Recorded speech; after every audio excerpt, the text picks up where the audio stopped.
Hoje mais uma entrevista e a convidada de hoje é a historiadora e escritora Mari Del Priore, doutora pela USP, tem uma obra voltada para a historicização do povo brasileiro e, dentre essas investigações, escolhemos aqui uma historicização mais específica, história das mulheres no Brasil, para podermos debater, levantar questões,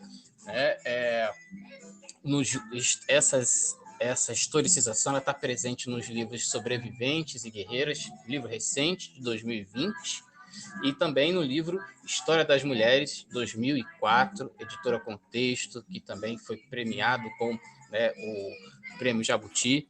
Primeiramente, agradecer a Mari Del Priore por ter aceitado o nosso convite. Imagina, Anderson, o prazer é todo meu estar aqui conversando com você sobre esse assunto aí que nos interessa, né? Tanto mais porque a violência contra as mulheres hoje é um fato e a história sempre nos ajuda a entender um pouco esse percurso, essa relação com o patriarcado, essa relação com o machismo. Então, eu fico muito contente de estar aqui com vocês.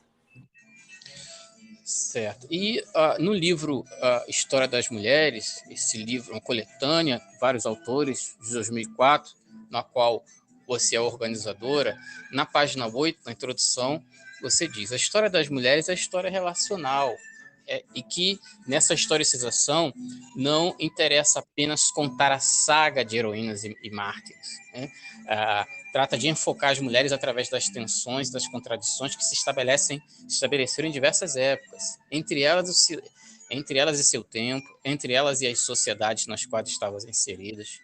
Trata-se de desvendar as intricadas relações entre a mulher, o grupo e o fato, mostrando como o ser social que ela articula-se com o fato social, que ela também fabrica e do qual faz parte integrante, né? Então, o que se percebe nessas duas obras, né? No qual a mulher está inserida na história, né?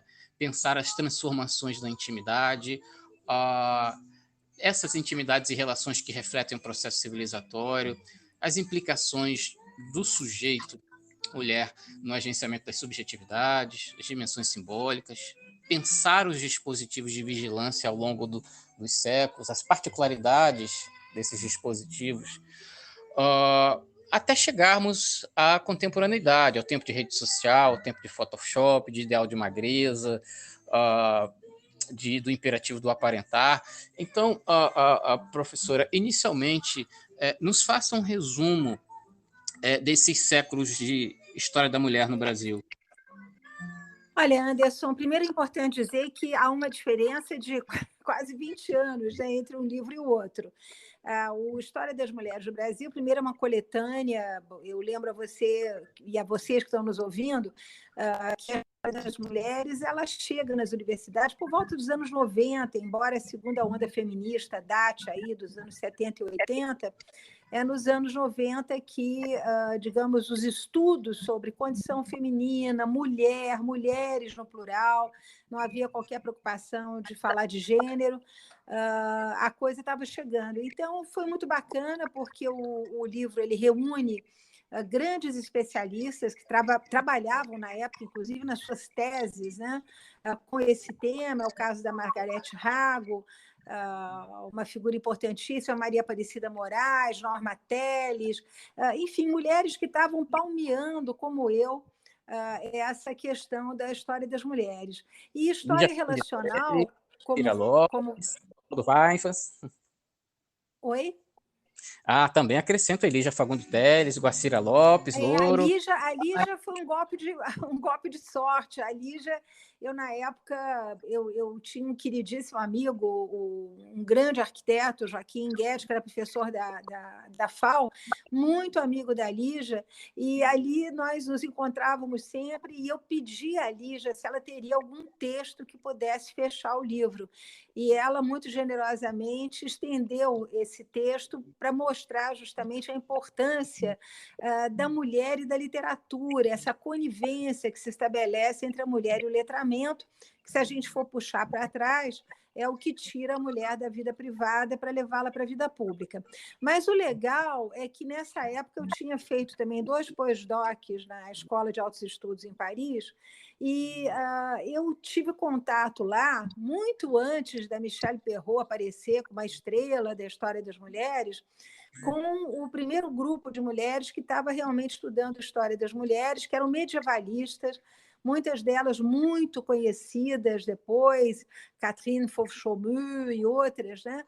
E essas mulheres se reuniam lá na escola em torno de uma revista chamada Penélope, e a ênfase delas na história relacional. Elas diziam, olha, não podemos estudar só mulheres, não podemos só ver a árvore, nós temos que ver o conjunto, a floresta. E uma abordagem também, eu lembro sempre, muito importante, da etnografia. Eram historiadores medievalistas, né, que trabalhavam com assuntos que nos interessam muito, que é a indumentária, que são ritos sociais, religião, crenças, casamento. Então, esse livro ele nasce muito desse, digamos, dessa inspiração e também da colaboração de outras amigas. Ao longo desses 20 anos, escrevi muito para jornal, passei 10 anos escrevendo para o Estado de São Paulo, para o Caderno Feminino, ao lado da Raquel de Queiroz, esse contato com o jornalismo me permitiu escrever um outro livro que chama-se Conversas de Mulher, Histórias e Conversas de Mulher, em que eu já dou uma guinada na direção de não falar para a universidade, mas falar para um público de mulheres mais amplo que tivesse interessado no seu passado. Então, esse livro ele ficou interessante porque ele costura pequenos ensaios de história com dados da realidade da mulher contemporânea. Né? Desde, enfim, me lembro, por exemplo, que o jornal recebeu milhares de cartas quando eu falei do assassinato daquela criança, daquela menina que foi jogada pela janela pelo casal Nardi, ou eu falava, por exemplo, de efemérides ligadas à cidade de São Paulo, mas sempre num tom muito coloquial e quebrando completamente aquela maneira de falar da universidade, que eu chamo carinhosamente, com muito respeito aos meus colegas, de novilíngua, porque se usam conceitos que ninguém entende, só mesmo quem está na universidade. E a minha ideia, quando eu saí da USP, foi justamente trabalhar com divulgação, trabalhar com difusão da história. Eu achava que a gente não podia continuar isolado lá na Torre de Marfim, que era preciso uma comunicação. E aí nasce esse último livro, Sobreviventes e Guerreiras. É gozado que com o primeiro eu ganhei o primeiro Jabuti e esse último agora eu ganhei o 4º Jabuti. Foi o último Jabuti que eu ganhei, que trata mais de questões contemporâneas, que trata dessa construção de papéis de homens e mulheres, mais uma vez, sempre pensando nas relações, e convidando as mulheres a não se pensarem como vítimas, mas se sentirem realmente resistentes e guerreiras, que é o título do livro, né? E mostrando ao longo da história milhares de situações, de nomes, de figuras que souberam reagir ao patriarcado.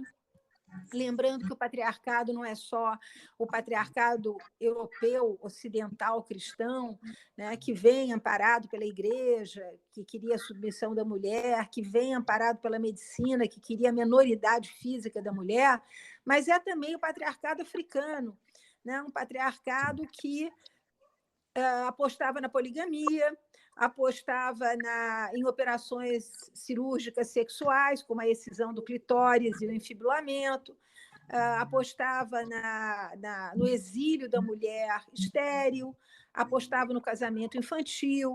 Então, esse patriarcado também vem para o Brasil. É importante a gente não esquecer disso, e ele vai se misturar com o patriarcado das nações originárias, que, segundo os arqueólogos, estava aí no estágio do Neolítico Superior, com uma divisão de papéis também muito marcada, mulheres na taba, homens na guerra.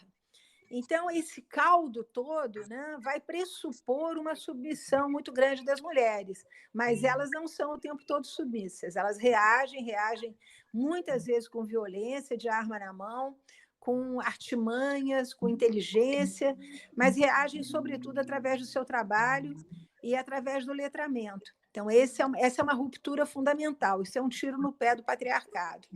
Mas eu convido também o leitor e a leitora a pensar que, frente a esses papéis de submissão, se construiu no passado, pelos próprios patriarcados, figuras de virilidade que também precisam ser estudadas, né? A essa mulher submissa e pura, o homem forte, né? O homem dominador, o homem sexualmente ativo.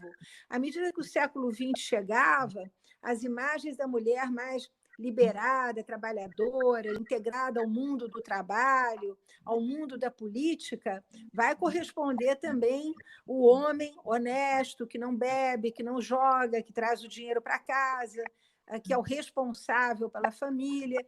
E assim a gente vai caminhando na construção de papéis para mostrar que a violência muitas vezes nasce, ou na maior parte das vezes nasce, quando esses modelos são quebrados de ambos os lados, quando a mulher fica insubmissa, quando o homem se sente fragilizado. Mas sem essa conversa, não vai dar para falar, né, de botar um fim à violência no Brasil. Sim, é muito interessante essas observações. E daí a pensar a mulher durante esses séculos, assim, desde as descrições de Pero Vaz de Caminha sobre o corpo das Índias, né? Vai falar sobre as vergonhas expostas. Então, pensar os dispositivos de vigilância, né, do corpo, da sexualidade da mulher, também é pensar a cultura falocêntrica, o patriarcado, que você já expôs alguma coisa, né? O discurso do Estado, o discurso da ciência, o discurso da religião, né? Pensar as roupas como instrumento de regulação social e econômica, pensar nesse tempo, nesses séculos, né, os silenciamentos, as invisibilidades, as mudanças e permanências. Mudanças e permanências eu vou citar mais especificamente as transições que aconteceram entre o século XIX e o século XX. Né? Aí aqui tem um outro livro em que você aparece como organizadora, junto com Márcia Amantino, livro fundamental para o tema, História do Corpo no Brasil, da editora Unesp, 2014. Né? Então, sobre essas questões do dispositivo de vigilância, temos aí, falar no corpo da mulher, temos as índias, temos a mulher branca e temos as escravas, sob o controle da sexualidade. Nesse livro, tem um capítulo de autoria de outra pesquisadora do Rio de Janeiro, muito importante, a Joana Novaes, que ela diz o seguinte na página 499. Onde há risco de a sexualidade se manifestar, instalam-se dispositivos de vigilância e de confissão e implantam-se imediatamente as bases de um regime médico hospitalar. Então, a professora Maria Del Priore, me fale um pouco sobre a caminhada desses dispositivos de vigilância do corpo da mulher ao longo desses séculos. Olha, nós poderíamos começar falando até da própria Inquisição, das visitas que vêm aí no século XVI para controlar toda a forma de sexualidade que estava fora das regras da igreja, ou seja, aquela sexualidade que não servia para reprodução. Mas é muito interessante, quando a gente fala em dispositivo de vigilância, falar em mostrar como é que esse dispositivo era quebrado. Então, por um lado, você tem, através das confissões, né, digamos, a perseguição aos amores homoeróticos entre mulheres, a mulheres que preferem ter coito anal, mulheres que preferem, enfim, ter sexo oral com seus companheiros, né? Estão sendo perseguidos, está ali, a vigilância está ali. Mas, ao mesmo tempo, o poder dessas mulheres aparece quando a gente se debruça sobre os processos de feitiçaria, né, que comprovam que as mulheres feiticeiras eram extremamente temidas e, mais do que isso, elas eram reguladoras da saúde, dos amores, da luta pela sobrevivência dentro das suas comunidades. Os preparos de feitiços, eles procuravam, como bem mostrou a Laura de Mello e Souza, dar para aquela pessoa que se sentia protegida pelo preparo uma condição de vida melhor, dar para a mulher que se sentia abandonada pelo marido um companheiro. E o mais interessante é que grande parte digamos, dos produtos que vão permitir esses preparos, eles saem do corpo da mulher. São pelos púbicos, são pelos das axilas, é sangue menstrual, é leite de mulher parida. Então, é interessante como aos dispositivos, você olhar o copo mais cheio ou mais vazio, né?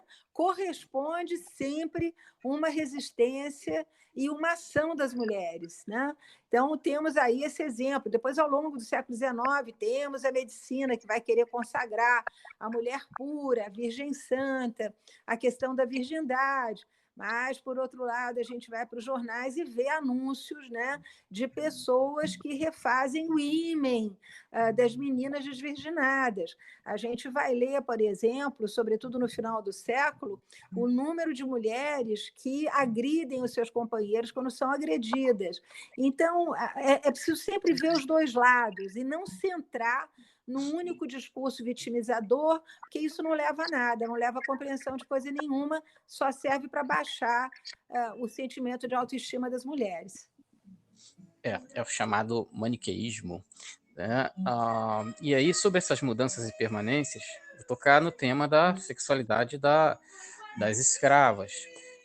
Então, no seu ver, né, pelo material que você já teve acesso, tem acesso ao longo desses anos todos, né, como você enxerga na contemporaneidade a relação, né, digamos assim, de uma excessiva erotização do corpo da mulher negra? Se você vê a associação que você faz com esse passado de disponibilidade do corpo da mulher negra com a exposição do corpo da mulher negra na contemporaneidade. Olha, na contemporaneidade, eu acho que há milhares de professoras negras e pesquisadoras que podem falar melhor do que eu. Mas o que está provado, não só por mim, mas por grandes historiadoras e historiadores que trabalharam a história da família, a história das relações afetivas, o século XVIII, o século XIX, é que aquela tese do Florestan Fernandes de que as senzalas eram ver lugares de caos, lugares de estupro, que os senhorzinhos passavam o dia trepando escrava, que isso tudo acabou, né? Hoje nós sabemos, através de trabalhos seríssimos, como o do finado Manolo Florentino, grande figura aí nas histórias, nos estudos de escravidão, e outras grandes, imensas historiadoras, a Júnia Furtado e outras tantas, às quais eu me junto, né? O concubinato de mulheres negras com homens brancos, ou homens de posses, que podiam ser também homens negros e afros mestiços, deu a elas uma liberdade muito grande. E se nós pensarmos nas nossas antepassadas africanas, elas eram mulheres que traziam com elas uma noção de poligamia já instalada, quer dizer, não vai haver aquela preocupação que tem no casamento católico, meu marido, minha esposa, né? E isso dava às mulheres, na sua relação com os filhos, a sua força, porque tal como nas nações africanas, em cada família polígama que tinha um chefe, que era o grande papai, as mulheres organizavam suas linhagens através das suas descendências, e junto com elas, os irmãos delas, fazendo uma espécie de subfamília dentro da grande família. Então, eram mulheres que tinham uma enorme liberdade de cabeça, que tinham aprendido, isso, aliás, eu recomendo, eu acho que os historiadores, jovens historiadores, têm que ler mais sobre a história das nações africanas, porque na região do Congo, na região de Angola, na região toda do Golfo dos Escravos, do Golfo do Mar do Ouro, da onde vêm, digamos, os principais grupos para o Brasil, as meninas, né, elas aprendem desde cedo a fazer comércio. Não era que nem a menina branca que vai aprender a tocar piano e fazer renda, não, elas aprendem a fazer comércio, elas são imensas comerciantes até hoje na África. As mulheres na Nigéria são donas de quase 80% do comércio que é feito no país. Então é importante isso, porque esses concubinatos, associado à capacidade que essas mulheres têm de ganhar dinheiro, comprar suas alforrias, comprar a alforria dos seus parentes, formar as suas casas, as suas famílias, vai dar a elas, né, uma presença histórica totalmente diferente daquela que a sociologia paulista divulgou e que, infelizmente, da televisão, pessoas mal informadas, hoje pessoas de má fé, continuam insistindo. Nós tivemos famílias de escravos, isso está extremamente bem estudado para o sul de Minas, para o Vale do Paraíba, para o Nordeste, né? Lembro os trabalhos do professor Giancarlo Melo, em Maceió, as famílias todas, né, organizadas, muitas vezes, como disse aquele florestano, ai meu Deus, esqueci agora o nome dele, muitas vezes naquilo que era chamado de aristocracia das senzalas, que eram famílias que iam ficando nas senzalas, se reproduzindo, e que tinham dos seus senhores uma série de vantagens. Então, é preciso mudar também essa perspectiva e mostrar que havia empoderamento dessas mulheres, que elas eram mulheres que souberam tomar o elevador social, que têm uma preocupação enorme no século XIX com o letramento dos seus filhos, né, com o encaminhamento profissional dos seus filhos. Não é à toa que nós vamos ter toda uma aristocracia mulata, entre aspas, no primeiro e no segundo reinado, conselheiros de Dom João VI, conselheiros de Dom Pedro I, Dom Pedro II, amigos, né? A princesa Isabel, quando ela vai para o exílio, ela leva com ela uma corte à justiça. E isso tudo está sendo estudado na Bahia pelo Itan Cruz, né? Eu mesmo estudei isso no meu último livro, que chama-se Aonde Estão Eles? Negros e pardos que conseguiram vencer o racismo no Brasil. Então, por exemplo, a mãe de uma das figuras mais importantes do segundo reinado, que foi o Francisco Salles Torres Homem, era uma negra vendedora de cheiro no Largo do Machado, que vivia com um padre. Eles fazem ele estudar para medicina, depois ele se envolve com tipografia e jornalismo, vai estudar na França, na Sorbonne, funda o Instituto da França, que é o equivalente do Instituto Histórico e Geográfico Brasileiro, volta para o Brasil, se torna um adversário de Dom Pedro II e depois passa a conselheiro de Dom Pedro II, é o primeiro presidente negro do Banco do Brasil e 2 vezes ministro da Economia do Império Brasileiro. Acaba a vida como visconde com grandeza, um homem com dinheiro, com poder, né? Esse homem foi o poder e era filho justamente de uma negra livre com um padre. Então, a gente percebe, através dessas histórias, e eu ali conto várias, a preocupação dessas mães que já estão forras, muitas delas já têm algum bem ou muitos bens, né? Como mostrou a Júnior Furtado para o final do século XVIII em Minas, elas vão investir na formação dos seus familiares. Isso é uma coisa maravilhosa que tem que ser mais estudado e mais divulgado. Sim, importante contribuição, né? Pensar as possibilidades de revisão e de aprofundamento que há 30 anos, há 40 anos atrás não era possível se alcançar essas observações. Bom, agora um tema muito interessante que discutido, conversado nas nossas pesquisas, nos eventos entre os historiadores, né, que é a metodologia, a tipologia de fontes, o tratamento dado às fontes, a maneira como se interpreta as fontes. Então, tem um outro livro de sua autoria, é O Castelo de Papel, que é uma história de Isabel de Bragança, princesa imperial do Brasil, e o Gastão de Orleans, Conde de 2013, da editora Rocco. Então, a partir dele, né, como todos os seus outros trabalhos, lhe pergunto o seguinte: como é o acesso à fonte, desse tipo de pesquisa que retrata século XIX, século XVIII, século XVI? Como se dá o contexto de sua pesquisa com essas fontes? Olha, Anderson, enfrentando a fera, né? Indo para o arquivo, lendo manuscritos e aprendendo a ler aquela letra antiga, a decodificar. Eu diria que, como diz o poeta, é caminhando que se faz o caminho, quer dizer, é você trabalhando que você aprende a fazer isso de forma cada vez mais rápida. Mas aí é importante também falar para os nossos ouvintes que ocorreram duas coisas muito boas.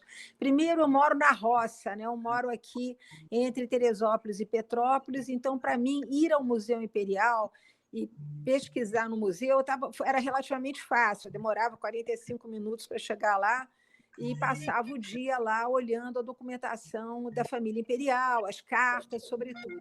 Mas eu diria que a grande descoberta desse livro foi um material manuscrito que eu achei na Bélgica, na cidade de Bruxelas, nos arquivos da família real, que é a correspondência do Conde de com o pai, o Duque de Nemours, filho do Luís Filipe de Orleans, em que ele se abre, ele escreve praticamente todos os dias para o pai, e onde a gente vê perfeitamente alguns fatos históricos, né?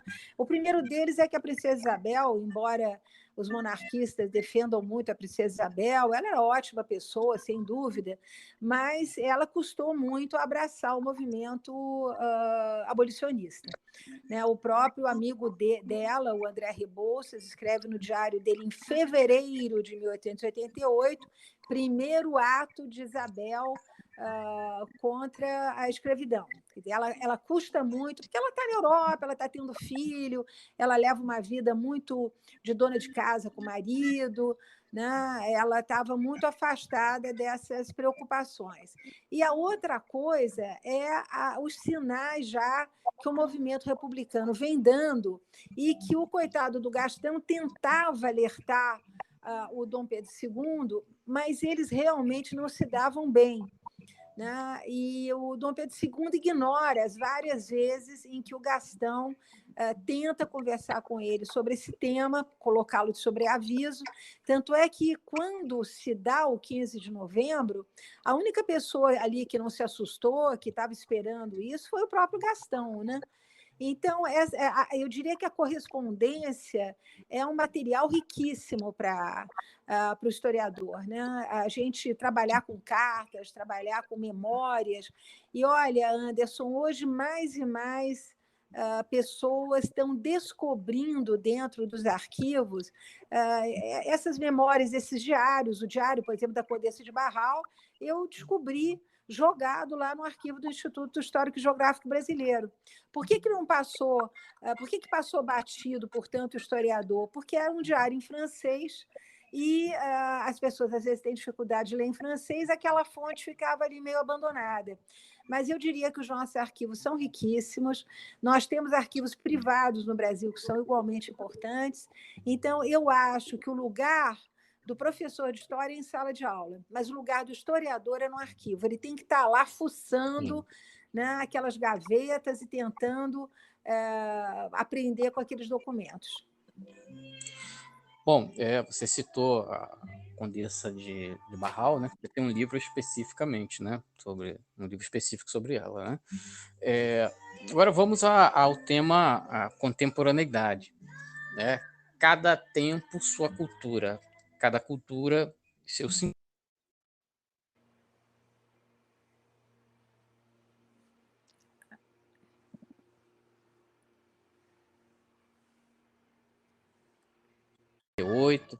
A pílula anticoncepcional, divórcio, Leila Diniz, né?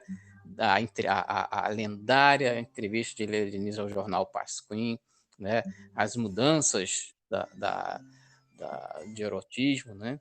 E no momento específico, anos 70 e 60, a vigilância ao corpo, né? A censura, né? O que está lá nos pareceres, né? Aparece lá um ideal de corpo, né? Com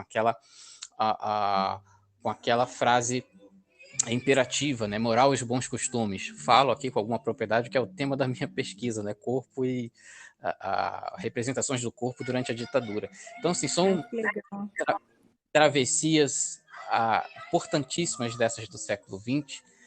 E chegamos aqui ao século XXI, um tempo de exacerbação da valorização valorização da juventude, da beleza como capital estético, o ideal da magreza, a mulher diante do Photoshop, diante das redes sociais, e vem os adoecimentos desse tempo cultural, anorexia, bulimia, né, um tempo de exigência de performance, né, do império do aparentar, né, no livro, né, no outro livro, isso é muito importante, Histórias Íntimas, né, você também fala com muita propriedade sobre essas transições que nos fazem chegar aqui até a contemporaneidade.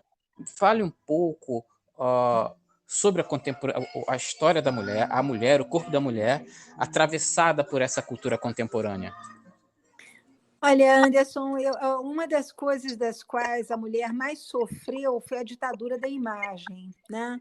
Uma ditadura da imagem que lhe é imposta de fora para dentro. Eu lembro que isso começa já com as revistas femininas do século XIX, ditando moda, ditando comportamento, ditando leituras, né? O que podia ou não se podia ler.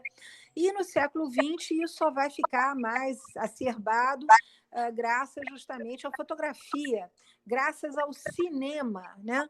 Se a gente acompanha aí a revista do rádio, ou então as coleções de revistas dos anos 60 e 70, como Manchete e Veja, a gente vai ver que é uma verdadeira ditadura de tipos físicos, muitas vezes impostos de fora, a maior parte das vezes impostos de fora, que vai brigar com a realidade física das mulheres brasileiras, né?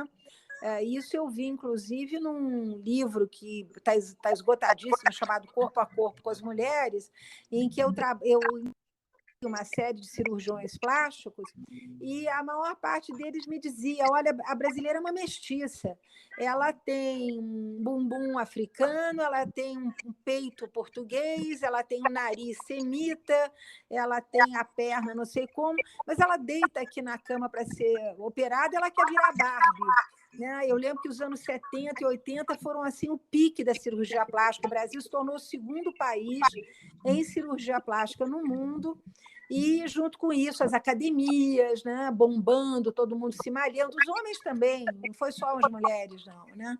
Mas esse modelo do peito com silicone, da cara com silicone, isso tudo pegou de jeito. 55% das brasileiras se diziam infeliz com a aparência que tinha.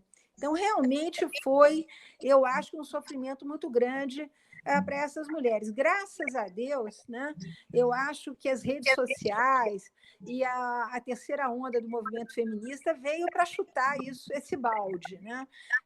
Não existem mais modelos de beleza, as revistas femininas hoje elas têm espaço para mulheres afro-brasileiras, afro-mestiças, gordas, magras, enfim, acabou aquela mania de querer parecer com a Vera Fischer ou com a própria Leila Diniz, que você mencionou, acabou isso. Né? Hoje está todo mundo tentando ver a beleza de outra maneira. A beleza pode estar num olhar, a beleza pode estar num sorriso, pode estar numa maneira de ser alegre, feliz, serena, equilibrada.